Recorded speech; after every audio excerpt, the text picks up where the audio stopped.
Բարև ձեզ հարգելի հայրենակիցներ, ես Մանոթ Հակոբյանն եմ Կիևից։ Այսօր Ուկրաինա-Ռուսաստանի լայնածավալ ներխուժման 1374-րդ օրն է, ունենք կարևոր թեմաներ ուրբաթօրյա եթերի համար։ Ռուսները բանակցությունների աղմուկի ներքո փորձեցին ճեղքել ռազմաճակատը Գուլյայպոլիի ուղղությամբ եւ միայն անհավանական ջանքերի շնորհիվ հաջողվեց կայունացնել իրավիճակը։ Թրամփը Ամերիկայում բախվել է ամենալուրջ խնդիրների, Պուտինը կրկին փորձեց իրեն հզոր ներկայացնել, բայց դա ստացվեց զավեշտալի։ Ուկրաինայի անօդաչու համակարգերի ուժերը լայնամասշտաբ օպերացիա իրականացրեցին ռուսական կենսական ենթակառուցվածքների վրա նոյեմբերի 28-ի գիշերը, հարվածներ են հասցվել նավթավերամշակման գործարանին, բարձրավոլտ ենթակայաններին եւ ագրեսորի էներգետիկ ու ռազմական ենթակառուցվածքների այլ կարևոր տարրերին։ Գերմանիայի կանցլեր Ֆրիդրիխ Մերցը նշեց Եվրոպայի եւ Ամերիկայի մեծ պատասխանատվությունը Ռուսաստանի Ուկրաինայի դեմ պատերազմի համատեքստում։ Եվրոպական խորհրդարանի նոր բանաձևը ընդգծում է անթույլատրելիությունը որևէ տարածքային զիջման Ռուսաստանին եւ պնդում է Եվրոմիության մասնակցությունը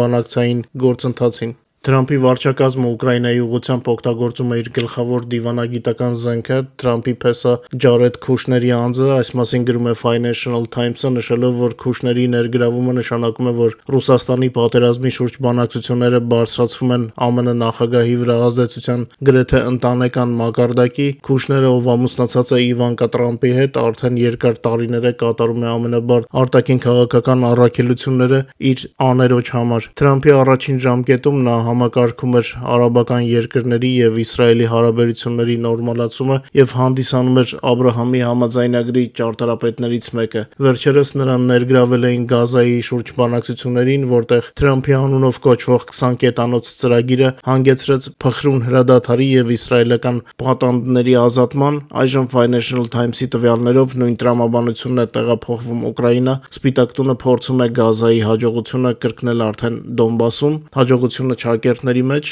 ինձ թվում է Financial Times-ը լավ գիտի, որ այդ փխրուն հրադադար կոչեցյալը պարզապես նույն պատերազմի ուղղակի ոչ շիկացած ձևով է ընթանում։ Ուկրաինայի առաջնորդ Վլադիմիր Զելենսկին հրապարակային արձագանքեց ռուս դիկտատոր Պուտինի հայտարարությանը, ով գտնվում էր Ղրղըզստանում եւ պահանջում էր Ուկրաինայից հանձնել Ռուսաստանին ամբողջ Դոնեցկի մարզը։ Ուկրաինացի առաջնորդը բացատրեց, թե իրականում ինչ է թաքցնում Կրեմլի ղեկավարը այդ վերջնագրի տակ։ Անկարան արձագանքեց Մակրոնի խոսքերին Թուրքիայի զինված ուժերի Ուկրաինա ուղարկվելու պատրաստակամության մասին։ Մակրոնը հեռանալուց առաջ հետաքրքիր խաղ է տալիս Թուրքիայի հետ, այ եթե հայկական դիվանագետները մտնեին այս խաղի մեջ, հետաքրքիր դիվիդենտներ կարող էին ունենալ Մակրոնի խաղից։ Հայտնի դարձավ Ռուսաստանի դեմ Եվրոմիության 20-րդ պատժամիջոցների փաթեթի առանցքային տարը։ Աշխատանքները այդ փաթեթի վրա կմեկնարկեն նոր տարվա ավարտից հետո, առաջին հերթին դաշնակիցները մտադիր են փակել Կրեմլի կողմից գործող սահմանափակումները շրջանցելու հնարավորությունները։ Միևնույն ժամանակ Պոլիտիկոն գրում է, որ Բելգիան կարող է յուրացնել Ռուսաստանի սառեցված ակտիվներից ստացվող եկամուտները, իսկ նման հրապարակումները նշանակում են Բելգիայի վրա ճնշումների ուժեղացում։ Մինչ մեր եթերի այլ թեմաներին անցնելը, խնդրում եմ ձեզ օգտագործեք YouTube-ի գործիքները մեր եթերին աջակցելու համար, լայքեք եւ եթե կարելի է տարածեք սոցիալական ցանցերում, իսկ ովքեր դեռ բաժանորդագրված չեն, խնդրում եմ ստուգեք եւ բաժանորդագրվեք։ Ես արդեն առիթ ունեցել եմ ասել, որ իբր Թրամփի կողմից նոր պլանի օպերացիան սկսելու հետ ռուսական կողմը փորձել է Ուկրաինան ներկայացնել ոչ լավագույն լույսի ներքո, իբր Ուկրաինան չի ցանկանում բանակցություններին մասնակցել։ Մի կողմից սա պետք է շեղեր ուշադրությունը Պուտինի ռազմաճակատում ունեցած անհաջողություններից, մյուս կողմից փորձեր արվում շահել ժամանակ Ամերիկայից հնարավոր նոր պատժամիջոցներից խուսափելու համար։ Բայց Ուկրաինային Պուտինի բոլոր քայլերը հայտնի են եւ Կիևը պատրաստակամություն է հայտնել քննարկել այսպես կոչված խաղաղ պլանը, այն անմիջապես չի մերժվել, այլ շարժվել ենք փոփոխություններ կատարելու ճանապարհով։ Այս ֆոնին ռուսական քարոզչությունը անմիջապես փորձեց համոզել բոլորին, որ Զելենսկու քննարկումը արդեն իբր ինքնաբերաբար պարտություն է, բայց տեսնելով ուկրաինական եւ եվրոպական կողմերի լրջությունը, Պուտինը շփոթվել է եւ չգտնելով ավելի լավ տարբերակ, կրկին սկսել է հին երգը երգել Զելենսկու իբր անօրինականության մասին նախագահի պաշտոնում, իրենց լեզվով ասած պապույտ заболтать тему։ Իսկ այդ ֆոնին նոր ոգևորված հիմարներ լսեցին Պուտինի ստերը եւ արդեն Ուկրաինայում գրավում ու կիսում խղճուկներ են, չէ՞։ Հարց է առաջանում, եթե Զելենսկին նախագահ չէ, ինչ նպատակով էիք նախաձեռնում նոր խաղաղ պլանը, եթե կոնտրագենտին օրինական չեք համարում։ Գուցե որպեսզի Թրամփին ներկայացնեք վատ լույսի ներքո։ Հնարավոր է նա արդեն խնդիրներ ունի, մի շարք հանրապետական կոնգրեսականներ եւ սենատորներ քննադատել են նրան եւ նույնիսկ որոշները սպառնացել են լքել իրենց պաշտոնը, ինչը կարող է նշանակել, որ հանրապետականները կկորցնեն Ամերիկայի օրենսդիր մարմնում արդեն իսկ ոչ կայուն մեծամասնությունը։ Ակնհայտ է, որ Պուտինը չէր սպասում Կիևի եւ Բրյուսելի այսքան լուրջ արձագանքին եւ շփոթությունը մեծ է, հատկապես շփոթվել են իրենց ստերի մեջ, բայց փորձում են սևը դեռ ներկայացնել որպես սպիտակ, իսկ Ռուսաստանի եւ Ուկրաինայի ընտրությունների վերաբերյալ Պուտինի կեղծ արգումենտը լրիվ անտեղի է, քանի որ պատերազմը ընթանում է Ուկրաինայի տարածքում, այդ մեր հողերն են օկուպացված եւ մեր մարդիկ են հարկադրված եղել լքել իրենց տները, ընտրություններ կազմակերպելը անհնար է։ Ակնհայտորեն Պուտինը գիտի այս ամենը, պարզապես նման թեզերը արտահայտելով փորձում է շրջապատին հիմարի տեղ դնել, բայց Եվրոպայի արձագանքը երկար սպասեցնել չտվեց։ Վլադիմիր Զելենսկին ժողովրդավարորեն ընտրված Ուկրաինայի նախագահ է, բայց ռուս բռնապետ Վլադիմիր Պուտինը որոշ դժվարություններ ունի դա ընդունելու մեջ։ Եվրոմիության դիրքորոշումը հայտնել է Եվրոպական հանձնաժողովի գլխավոր մամուլի քարտուղար Պաուլա Պինյուն հինգշաբթի նոյեմբերի 28-ին կայացած բրիֆինգի ընթացքում։ Մեջբերեմ նախագահ Զելենսկին ժողովրդավարորեն ընտրված է Ուկրաինայի նախագահ։ Պինյուի խոսքով Եվրոմիությունը աշխատում է Զելենսկու հետ եւ աջակցում է նրա բազում ջանքերին, որոնք ուղղված են վերջնականապես դադարեցնելու այս սարսափելի պատերազմը եւ հասնելու խաղաղության։ Ակնհայտ է, որ նախագահ Պուտինը որոշ դժվարություններ ունի հարևան երկրի Ուկրաինայի ժողովրդավարորեն ընտրված նախագահի ճանաչման հետ, եզրափակել է Եվրոպական հանձնաժողովի գլխավոր մամուլի քարտուղարը։ Իր հերթին Թրամփը երևի կօգտագործի տոնական օրերը մտածելու իր ոչ բարենպաստ իրավիճակի մասին։ Այսօր երկար դադարից հետո նա կրկին հիշել էր Վենեսուելան։ Թրամփը դիլեմայի առաջ է։ Ինչպես մի մարդ, որը խոսում է պատերազմներ կանգնեցնելուց, կարող է հանկարծ հարձակվել սուվերեն երկրի վրա առանց օրինական պատճառի։ Հիմա գնում է օրինական պատճառի փնտրտուք, հա։ Իսկ եթե առանց օրինական պատճառի հարձակվի, այդ դեպքում ինքը ինչով է տարբերվում Պուտինից։ Հետո անհրաժեշտ կլինի նոր լեգենդ ստեղծել Նոբելյան մրցանակի համար։ Դաշնակիցները չպետք է Ուկրաինային ստիպեն գնալ տարածքային զիջումների Ռուսաստանի հետ խաղաղության համաձայնագիր կնքելու համար, ապագա բանակցությունների հիմքը պետք է լինի ընթացիկ ռազմաճակատի գիծը, համապատասխան հայտարարություն արեց Գերմանիայի կառավարության ղեկավար Ֆրիդրիխ Մերցը։ Կանցլերի խոսքով Ուկրաինայի վրա ճնշման ցանկացած փորձ կթույլատնի միջազգային անվտանգության երաշխիքների նկատմամբ վստահությունը։ Եվրոպացիներն ու ամերիկացիները մեծ պատասխանատվություն ունեն այս հակամարտությունում, ընդգծել է Մերցը։ Նրա խոսքով, եթե Ուկրաինան մտնի խաղաղ բանակցությունների,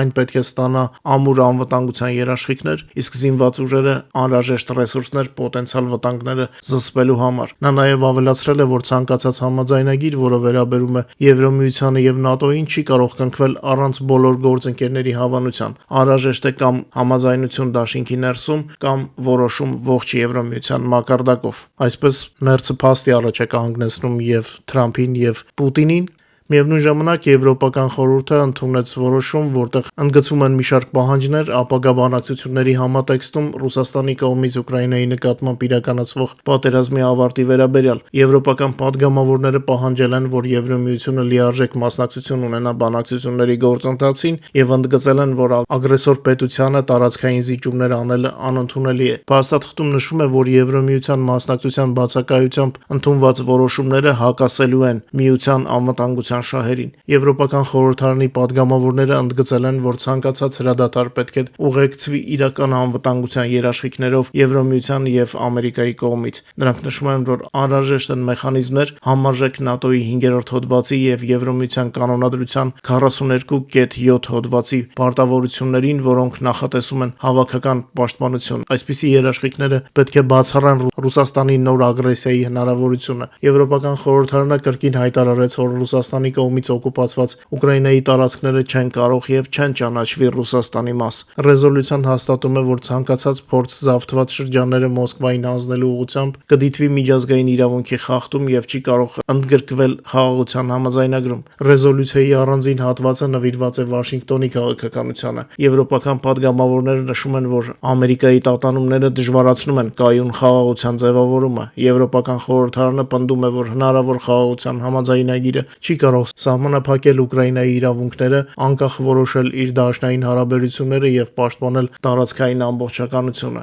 Կարևոր առաջարկ է հատուկ վարկային մեխանիզմ ստեղծել Ուկրաինայի համար, ապահովված սառեցված ռուսական ակտիվներով։ Եվրոպական խորհրդարանը հստակ նշեց, որ Եվրամիությունը պետք է մասնակցի այս միջոցների ճակատագրի քննարկմանը, քանի որ դրանց մեծ մասը գտնվում է Եվրոպայի տարածքում։ Դե իսկ Պոլիտիկոյի այդ հոդվածը, որ նշեցի հաղորդման սկզբում, արդեն, ինչպես ասացի, Բելգիայի վրա ճնշման սկիզբն է։ Ռուսաստանի դեմ պատժամիջոցների քաղաքականության մասով եվրոպացի падգամավորները ընդգծում են, որ պատժամիջոցները չի կարելի հանել մինչև խաղաղության համաձայնագրի կնքումը, իսկ եթե Մոսկվան հրաժարվի բանակցություններից, Եվրամիության ճնշումը պետք է ուժեղացվի։ Նշանավոր էր նաև Վլադիմիր Զելենսկու արձագանքը Պուտինի ուլտիմատումին, որը նա հնչեցրել էր Ղրղստանից։ Բիշկեկում գտնվելով Պուտինը պահանջեց հանձնել իրեն Դոնբասի ոչ օկուպացված տարածքները, որոնք իր բանակը չի կարողացել գրավել արդեն 4 տարվա ընթացքում։ Առանց դրա նա սպառնաց շարունակել պատերազմը։ Զելենսկին պատասխանեց, որ Ռուսաստանը ունի մեծ տարածքներ, սակայն զգալի մասը անբնակ է եւ մոռացված։ Զելենսկին ընդգծեց, որ Ռուսաստանում ողջ երկիրը աշխատում է Մոսկվայի եւ Սանկտ Պետերբուրգի բարեկեցության համար, իսկ մնացած բնակավայրերի հանդեպ Կրեմլում անտարբեր են։ Մեջբերեմ, Ռուսաստանը ունի ոչ միայն ամենամեծ միջազգային ճանաչված տարածքը, այլ նաև ամենամեծ չբնակեցված տարածքը, մոռացվածը։ Ամբողջ երկիրը աշխատում է Մոսկվայի եւ Սանկտ Պետերբուրգի համար, մնացածը կարող է փլուզվել առանց որևէ մեկի ուշադրության։ Երբ նրանք պահանջում են ավելացնել եւս մի քանի կիլոմետր ուկրաինական հող, սա տարածքի մասին չէ, սա նրանց հավերժ իշխանության եւ հարևան ժողովրդի նվաճման մասին է։ Եվ ոչ միայն մենք ենք դա տեսել, այլ Ռուսաստանի յուրաքանչյուր հարևան Ֆինլանդիայից եւ Ղազախստանից մինչեւ Ճապոնիա, նշել է Զելենսկին։ Նա նաեւ ընդգծեց, որ Պուտինը անտեսում է միջազգային ջանքերը իրական եւ երկարատև խաղաղության հասնելու ուղղությամբ։ Ուկրաինայի ղեկավարը վստահեցրեց, որ պատերազմի ավարտը կախված չէ Մոսկվայից, այլ նրանից կթույլատրվի արդյոք ագրեսորին շարունակել իր գործողությունները, ակնարկելով գործընկերներին։ Զելենսկին տեղեկացրել է, որ մոտակա օրերին ուկրաինական պատվիրակությունը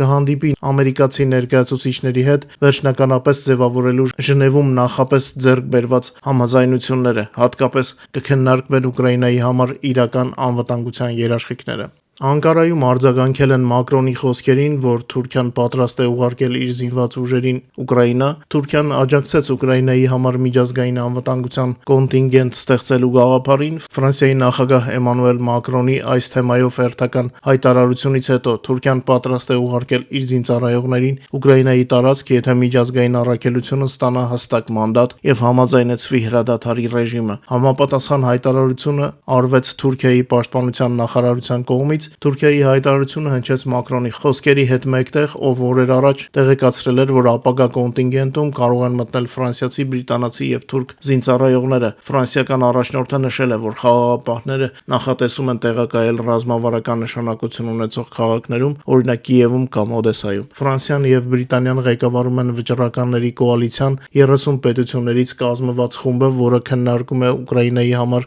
միջազգային անվտանգության ուժերի ստեղծումը։ Ինչպես հայտնի է, Ֆրանսիայի եւ Թուրքիայի հարաբերությունները դժվար կարելի է անվանել շատ դաշնակցային, չնայած այն հանգամանքին, որ երկու երկրներն էլ անդամ են ՆԱՏՕ-ին։ Մակրոնը նման քայլերով հնարավոր է բացում է ճանապարհ ռազմական բազա ստեղծելու Հայաստանում, եթե իհարկե հայկական քաղաքական գործիչները ցուցաբերեն քաղաքական կամք եւ ձեռնարկեն համապատասխան քայլեր երկրի համար նոր պաշտպանական համակարգ ստեղծելու առումով։ Ֆրանսիական բազան Հայաստանում չի մտնում Թուրքիայի պլանների մեջ, բայց Անկարայի ակտիվ ներգրավումը եվրոպական գործընթացներում դժվարացնում է Էրդողանին տրամաբանական կերպով հիմնավորել իր դժգոհությունները Ֆրանսիայի Հայաստանում ռազմական բազայի ստեղծմանը դեմ գնալու առումով։ Դա կարող է նախաձեռնվել հայկական եվրոպական պաշտպանական համակարգի շրջանակներում եւ ուղղված չլինել երրորդ երկրների դեմ։ Ավելին, Փարիզի եւ Բաքվի հարաբերություններում լարվածությունը նույնպես սկսում է նվազել։ Սա նոր հնարավորություն է, որը պետք է օգտագործել Հայաստանի անվտանգության ապահովման համար, քանի դեռ Մակրոնը նախագահ է։ Գոնե գործընթացը պետք է սկսել, եթե իհարկե նման քաղաքական կամք կա Հայաստանում եւ իշխանությունները ուզում են իրական անվտանգություն ապահովել մեր հայրենիքի համար։ Մոտեցանք ռազմաճակատի լուրերին, ռուսական ճեղքումը եւ առաջ խաղացումը Գուլյայպոլեի ուղղությամբ Զապորոժիեի մարզում, որը տեղի ունեցավ խաղաղ բանակցային ֆոնին, ստեղծեց քաղաքի կորստի վտանգ, սակայն ուկրաինական զորքերի օպերատիվ գործողությունները կայունացրին ճակատը, Պահեստազորի տեղափոխումը եւ նոր պաշտպանական գծի ստեղծումը կանգնեցրին ռուսների առաջխաղացումը։ Վերջին օրերին ուկրաինական հրամանատարությունը իրականացրեց ճակատի այս հատվածում ամենաարագ եւ ճշգրիտ մանևրներից մեկը, երբ ռուսները փորձեցին շրջանցել Գուլյայպոլեն մի քանի ուղղություններով, վտանգված հատված ուղարկվեցին 225-րդ հարձակողական գնդի ստորաբաժանումները եւ մեխանիզացված բրիգադ, այս ուժերը միանգամից կազմեցին նոր պաշտպանական գիծ, փաստացի արդեն հենց քաղաքի մատույցներում։ Վերջին 24 ժամվա ընթացքում ռազմաճակատում տեղի ունեցել 247 մարտական բախում, ռուսական օկուպացիոն բանակը կորցրել է եւս 1100 զինվոր, ուկրաինացի զինվորները նաեւ չեզոքացրել են օկուպանտներին պատկանող 7 տանկ, 15 զրահապատ մարտական մեքենա, 21 հրետանային համակարգ, 63 դրոն եւ 48 տրանսպորտային միջոց։ Ինչպես հայտնի է, 3 Գրոզնիում տեղի ունեցավ ուկրաինական դրոնների կողմից հարված, այսպես կոչված ռազմական քաղաքի տարածքին ռազմաճակատի գծից 870 կիլոմետր հեռավորության վրա եւ ռուսական պաշտպանությունը կրկին անզոր գտնվեց։ Չեչնիայում հարված հասցվեց ռազմական օբյեկտներից մեկին, ընդդիմադիր Նիսո շարժման տվյալներով ուկրաինական դրոնը խոցել է Բայսանգուրովսկի շրջանի Գրոզնու ռազմական քաղաքի տարածքը, իրենք սա վայենի Գարադոկ են կոչում։ Այս տարածքը, որը Կրեմլը երկար տարիներ անվանում էր ամբողջովին անվտանգ, այժմ հայտնվել է հարվածի տակ։ Ընդդիմադիր շարժման ակտիվիստները պնդում են, որ ունեն խոցման հետևանքների լուսանկարները, սակայն անվտանգության նկատառումներից ելնելով այս պահին դրանք չեն հրապարակում։ Դա նշանակում է, որ վնասը կարող է շատ ավելի լուրջ լինել, իսկ ռուսական կողմը, ինչպես միշտ, փորձում է թաքցնել մանրամասները։ Մենք վրազելու բան չունենք, երբ կիմանանք, այն ժամանակ էլ կհրճվենք։ Հիմա հրճվում ենք խոցման փաստի առիթով, իսկ անցած գիշեր ուկրաինական դրոնները հարված հասցրին Ռուսաստանի տարածքի կարևորագույն եւ էներգետիկի ենթակառուցվածքներին, ժամանակավորապես օկուպացված Լուգանսկից մինչև Ռոստովի մարզ։ Խոցված օբյեկտների թվում են Ռոսնեֆտ ընկերության Սարատովի նավթավերամշակման գործարանը, որտեղ 20-ից ավելի նավթամթերքների պահոցները վնասվեցին եւ արտահոսք տեղի ունեցավ, բարձրավոլտային ենթակայանների 500 վոլտանոց համակարգերը նույնպես դուրս եկան շարքից, ինչը հանգեցրեց մի շարք մարզերի, այդ թվում Ռոստովի մարզի էլեկտրաէներգիայի անջատումների։ Ընդհանուր առմամբ ուկրաինական ուժերը մեկ գիշերվա ընթացքում հարված հասցրին օկուպանտների 10 կարևորագույն ռազմական եւ էներգետիկ ենթակառուցվածքի օբյեկտների, ընդգրկելով ընդարձակ տարածքներ Ռուսաստանում։ Ինչպես ասում են, կամաց-կամաց սովորեցնում են ռուսներին խավարին, հա։ Ռուսաստանում բենզինը դարձել է դեֆիցիտային հեղուկ, իսկ գազն ու նավթը արագ այրվում են, ինչը երկրի մարզերին մոտեցնում է լիակատար խավարի ձմռան ցրտաշունչ եւ երկարատև ընթացքում։ Այսօր տեղեկացանք, որ Օրենբուրգի մարզում հերթական անգամ խափանվել է ռուսների նոր հրթիռի արձակման փորձը, իմջալոց տեղեկություն կար նաեւ, որ տիեզերք արձակելու ռուսական կայանի խափանման մասին, բայց դա արդեն առիթ եղել է ասելու, որ քանդվող երկրում օրը մի բան պատահում է, եւ սա արդեն պատահականություն չէ։ Պուտինը նորից տխրելու առիթ ունի, դե իսկ մենք ավելի լավ տրամադրությամբ հանգստյան օրերը վայելելու։ Շատ չերկարացնեմ այսօրվա եթերը, շնորհակալ եմ, որ մեզ հետ եք։ Խնդրում եմ չմոռանալ լայքել եւ տարածել մեր եթերը։ Այսօրվա համար այսքանը, հույս ունեմ վաղը ավելի լավ նորություններ կլինեն։ Բարով մնաք եւ մինչ նոր հանդիպում։